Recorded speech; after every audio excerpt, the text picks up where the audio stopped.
and welcome to my July wrap-up. I had quite an ambitious TBR for July, so it was never going to be something that I was going to get to the entirety of, but I think my July went quite well considering the fact that I was working full-time, I had visitors and I've travelled, so considering all those factors, it went really quite well. And the reading rush at the end of the month really helped. If you haven't seen my reading rush vlog or my reading rush videos, I will leave the vlog linked up here, and I will also leave a playlist of my reading rush videos linked up here at some point, so you can see me actually in the process of reading some of these. I'm not normally, I would generally try to do this in the order of like ebooks, audiobooks and physical books, but I'm going to have a slightly different order this month. First of all, I have two books that I didn't finish in the month of July, which is unusual for me. I occasionally have a book I do not finish. However, I left these for two different reasons, both of these books, and I just looked at my TBR that I made and thought, I'm so excited about reading so many of these other books. Rather than trying to battle through these other two right now, I'm done. I'm leaving them. I have other books that I'm going to read, and I'm sure other people love and will love and have loved these books much more than I have. So, you know, we can't all like the same things. The first book I didn't finish was When Katy Met Cassidy. Unfortunately, I didn't finish this during the readathon, during the Reading Rush readathon, which is an unfortunate time to find a book that you do not finish. I read 100 pages of it. I ended up listening to the audio because the audio came out of my holds on the library. And I just, even though this is, I believe, Own Voices, I still felt like there was this animosity of the main character being against anybody who doesn't dress and act girly and fancy men if they are a woman, and I just couldn't get along with that, and I was to the point where I just couldn't carry on reading the book because of my strong feelings against the main character. So we left that one.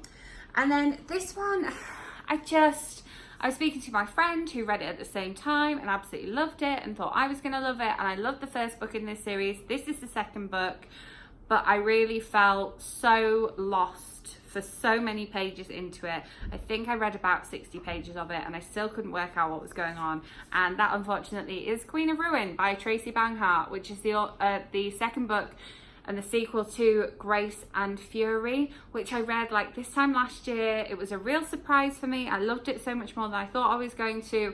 I said, I need book 2 now. I can't wait for book 2. I got book 2 at Book Expo. Was so excited to have it, and then I just couldn't get into it. My friend that I was chatting to said, oh, I thought she did a really good job of recapping what happened in book 1, whereas I felt like really lost as to what had happened in book 1. Maybe if I'd had time, I should have read book 1 and then carried on to read this one, but it just wasn't sticking with me. I was going to leave it and move on to other books. So then I have two books which I don't have physical copies of here to show you, but one of those is The Family Upstairs by Lisa Jewell, which is out in the UK on the 8th of August. So if this video goes up on Tuesday, it will be the Thursday, and it comes out at the end of October here in the US. Very different covers, but both equally in keeping with the tone of the book. This is probably the creepiest of Lisa Jewell's thrillers yet. The other ones kind of, you know, had me breathless and had me turning the pages to find out who was going to do what next, whereas this one was just super creepy and was like verging onto the like horror genre a little bit. It was fascinating, and I have no idea where Lisa Jewell gets these ideas from. Just no idea whatsoever. I'm so envious of the way she like plucks all these plot points and plans out all these plot points so that it all ties and interlocks together. It's crazy, but it was crazy good. As always, you know I am a massive Lisa Jewell fan. Highly recommend this one. Definitely get pre-ordering. I will leave a link in the description box below. Just really good, really recommend. creepy though, creepy. Then the other one I don't have a physical copy of to show you yet, but it is on its way to me, and that is the third book in the Robin Wild series by Louise Pentland, and that is Wild Women. I listened to this one on audiobook mostly because I listened to the previous two on audiobook as well. I do have a glorious finished copy just up here of the second book, Wild About the Girl, and it has really nice end pages, so I'm very excited to get my finished copy, because not only will this have really nice end pages, but it will also have pink sprayed edges. Very excited, and it's going to be a signed copy as well. So excited to get it. The audiobook though, the series has been done by the same narrator, and it's a fantastic narrator. She really gets the voice of the characters. I can totally picture it, so I couldn't have done this one as a physical book anyway, because I've done the previous two as audiobooks. I started listening to it and then didn't really stop until I'd finished listening to it. I tried starting it in the morning before work. That wasn't happening, so I waited and listened to the rest of it on Thursday evening, the Thursday it was released, the Thursday my pre-order hit my Audible, and I loved it, and it was a great end to the series. She does a really good job of showing what real mum life is like and putting real issues that real women face into her novels without them being issues-based novels. It's not like, oh, this is a book about body positivity, this is a book about starting a new relationship. It's all of that is in her novels, but it's done so through the life and times of Robin Wild, and there's some really, really funny moments and some really interesting plot points, and it just kind of is the whole package, and I really, really love this series. I can't wait to see what she writes next. So those are the two I cannot show you. Then we have some books that I have in physical form but I listen to on audiobook. The first one of these is Gumption by Nick Offerman, and this is the relighting the torch of freedom with America's gutsiest troublemakers, and this is his kind of take on 21 people who he feels really embody gumption and who he really admires and who have been influences on his life. He narrates the audiobook, so that's really good, and we listened to it. It was me, my husband, my mum and my dad, and we all come to reading from very different perspectives, and we all enjoyed this book. So if you are looking for a road trip listen, recommend this one. And of course it was very funny. I also learned a lot about George Washington that I didn't know before. Obviously being British, I didn't learn an awful lot about him. Now I know. And we were on our way to Mount Rushmore as we were listening to this, so listened about George Washington, saw George Washington on the side of a mountain. All good. Then I listened to and kind of did the physical copy of as well, to a certain extent, the Jane Austen Diet, which is by Jane Austen and Brian Kozlowski, and I did the physical copy of this one as well because there are sort of things and tables and lists and things and pictures in the physical book that obviously you don't get in the audiobook. I enjoyed the audiobook as well. It's an interesting take on Austen's secrets to food, health and incandescent happiness, and why our diets today have made us differently shaped and differently in different health to Jane Austen's characters. It was interesting. It didn't blow me away. I thought it was going to be funnier than what it was, but it was definitely interesting and quite a quick read as well. I think the audiobook's only 6 and a bit hours long, so if you listen on double speed like me, that's only like 4 hours out of your life maximum. Then another book that I absolutely love, and I have done the previous 2 books in the series. Like a familiar story, this, on audiobook, so I pre-ordered the audiobook. Then I was asked if I wanted to be part of the blog tour and sent a finished copy of the book as well, so I'm very thankful to HarperCollins for sending this, but I had already pre-ordered the audiobook, and that is Why Mummy Doesn't Give a... you can see that last letter at the end there is a K, by Jill Sims, which follows on from Why Mummy Drinks and Why Mummy Swears, which I loved last year and the year before. Really, really recommend the audiobook. Again, it's the same narrator that does all 3 of them. She does a great job of embodying Ellen and Ellen's children and Ellen's friends and family. Again, like the Wild novels, it takes things that real mums face and real women face and just puts them in this awesome diary format story. And it's just really great. I love anything that's written in a diary format. I find that it just makes for a quicker read, and you're kind of waiting to find out what happens next month and what happens the next day. And this one goes into dating after a divorce as well, so you know there's going to be a lot of fun had there. Really recommend the audiobook, but just recommend this series in general. So good, definite 5-star reads. And then we move on to the books that I read during the reading rush. I've got a couple of them here, and then flicking back and forth between reading rush and non-reading rush books. I listened to I Wish You All the Best by Mason Deaver, which is about somebody who comes out as non-binary to their parents and the fallout from that, and a bit of a journey of self-discovery. This is own voices as well. It was such a fantastic read. It's a young adult novel, but it doesn't talk down to its audience at all. I just love this, and I really recommend everybody to read it because it was such a good read. So powerful, and again, so real, and talks about things you wouldn't even consider. So really recommend this one. Loved it. Then I listened to, not in the reading rush, I listened to Her Royal Highness by Rachel Hawkins. You might remember she did Royals, I think it was called, last year. This is where I can't find out. Yes, it's called Prince Charming. It was previously called Royals, but this one that was about a boy-girl relationship. This is about a possible girl-girl relationship, and I loved it. The only thing that stopped me from being fully on board with the audiobook was the fact that the narrator couldn't do a Scottish accent. And this book is set in Scotland in a boarding school. So obviously not everybody in the school is going to have a Scottish accent, but a lot of the people there are. And yeah, unfortunately the narrator just couldn't, they didn't get it, and it made me cringe every single time. But the fact that I kept listening to the audiobook shows how fun of a book it was. It was just really good, light-hearted, romantic fun. It gave me the romantic new relationship, new crush, butterflies. But yeah, don't recommend the audiobook. Do the physical book or the ebook instead, unless you're okay with botched accents, completely botched accents of every variety.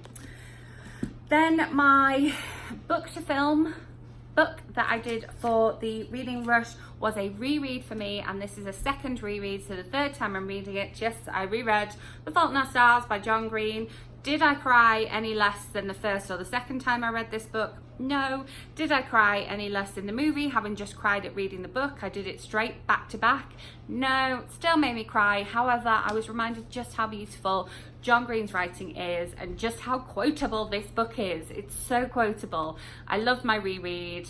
Obviously, I recommend this one. It's one of my favorites. And I have a book versus movie coming up on my channel, so make sure you're subscribed so that you don't miss that one, because I have thoughts. Obviously, I have thoughts. You know, I love a book versus movie. Then also, as part of the reading rush, I read a graphic novel, and this is one that I received at Book Expo, and one that I was excited about because it's a little bit different. And this is We Are Here Forever by Michelle Gish. This one is already out, and I do have a review of this one, a full written review of this one on my blog, which is always linked in the description box below. And this is cool because it's landscape. The book is landscape and features these awesome creatures called Paramus, or Paramus. Yeah, it's like Paramus, like Paramus, New Jersey, but Paramus. And this is post-apocalyptic. There are some strong and interesting messages in here, as well as these creatures being really cute. If you get a chance, definitely try and get your hands on this one. I am sure that your library will have ordered it in. Smells good. And yes, I believe the finished copy is going to be in colour. Mine is a proof copy. Is it going to be in colour? Sometimes it says, sometimes it doesn't.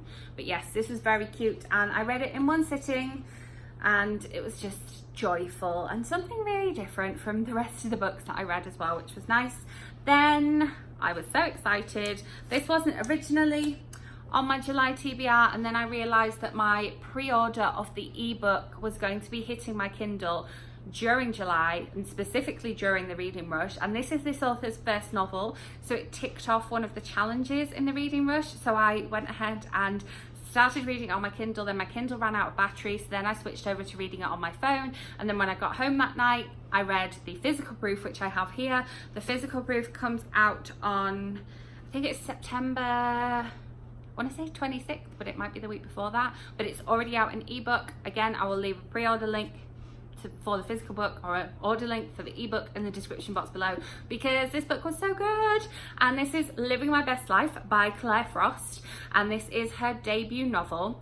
This feels like the classic rom-com novels of your Lindsay Kelks, of your Sophie Kinsella, of your Millie Johnsons, but with this fresh new twist, because this is about how our lives can be seen and our lives can be perceived on Instagram and on social media in general. And it's two characters, Millie and Belle, and they both come to Instagram specifically from very different points of view. Belle has not had Instagram before. She's just come out of a long-term relationship and she's kind of rediscovering the outside world again. Millie, however, is a social media influencer, but she's a social media influencer with a really rubbish ex-boyfriend and a very cute little boy. And so they both come at it from very different points of views, but obviously female friendship ensues, and the joys of exploring social media and hashtag living my best life are explored as well. Just really recommend this one. As I say, the order link will be in the description box. It will bring you joy to read it. I recommend to everyone. Then another book that I read during the reading rush, that is out on the 27th of August, is out this month. And I got this one, I just picked this one up at Book Expo. This is a middle grade novel set in 1984 Harlem, and this is My Life as an Ice Cream Sandwich. My Life as an Ice Cream Sandwich by E.B. Zaboy. That was very hard for me to pronounce there. And this is about Ebony Grace Northfleet, who moves from Alabama to Harlem. Her mother needs to take care of something that's going on with her grandfather in Alabama. Her grandfather works for NASA, and so she's very into space, in case you can't tell from the cover here. And so she moves in with her father, who lives in Harlem. Obviously, she has a very different experience, and this is just a very much a book of self-discovery and adjusting to new surroundings and adjusting to change. There's a lot about adjusting to change and trying to be accepting and not judgmental and not fearful of change. And there are some illustrations as well. Because this is a proof copy, obviously these illustrations are not final illustrations, but there's some very interesting illustrations, and there are some poignant moments in this book, and there are some funny moments in this book, and it was just, again, a very different read. If you would like a different take on, not a coming of age, because she's younger than coming of age, but yeah, adjusting to change and accepting change and dealing with it in the best way you can, then this is a book for you. Then a non-fiction book that I absolutely loved. This one comes out today in the US, and this is There Still Sex in the City by Candace Bushnell, author of Sex and the City. And this is broken up into various different essays that deal with her life over the course of, I think, a year, basically. Yeah, I think it's basically over the course of a year, and it's got chapters such as the 15K face cream, the Russians and me. It deals with life after, settling down with your Mr. Big, dating when you are not in your 30s anymore, moving out of Manhattan, moving back into Manhattan, and friendship and death in friendship as well. It covers a lot of different things, and there was funny moments and there was poignant moments. It really does have it all, and because it's written in this essay form, you can pick it up and put it down however you would want. I imagine that this would make an excellent audiobook. I do think it is coming out on audiobook. but it was just really, really good. If you enjoyed Sex and the City, you'll definitely want to read this one. But if you're looking for some fresh non-fiction that has a kind of different take on being older and being an older woman, definitely recommend this one. And then two that I read on audiobook by the same author. I received a signed copy of Love from A to Z by S.K. Ali in my goodie bag from Riveted Simon Teen at the Teen Books for Breakfast event, and this had been on my radar anyway, so I was excited to read it. But I've heard that Saints and Misfits was also a really good read, so I requested this one from my library on audio, and they came pretty much back to back, so I did pretty much read them back to back. Both of them were fantastic stories. This one, I would say, goes a little deeper into the kind of issues explored in the Me Too movement, as well as dealing with growing up, being a teen, etc. And then this one deals with romance in different places and different cultures, and also dealing with long-term illness. So both of them have a good mixture of romance and other real life issues as well. And I enjoyed both of them, and Love from A to Z has some narration by the author as well, which is exciting and gives it a bit of a different twist and makes it stand out from the other ones. So that was quite a long wrap up. If you've enjoyed me talking a little bit more about why I liked or why I didn't like the books that I read this month, and a little bit more about the plot and what they go into and what they cover, do let me know in the comments. I know normally I just kind of go through the books, but I was wanting to try and give a little bit more detail this month. But let me know what format you prefer. Make sure you are subscribed so that my next video, whatever that might be, I have a book haul, I have a book versus movie video, I have a movie reviews video coming up, whatever that might be, lands right in your subscription feed so you don't miss it. Give this video a thumbs up if you enjoyed. Thank you so much for watching.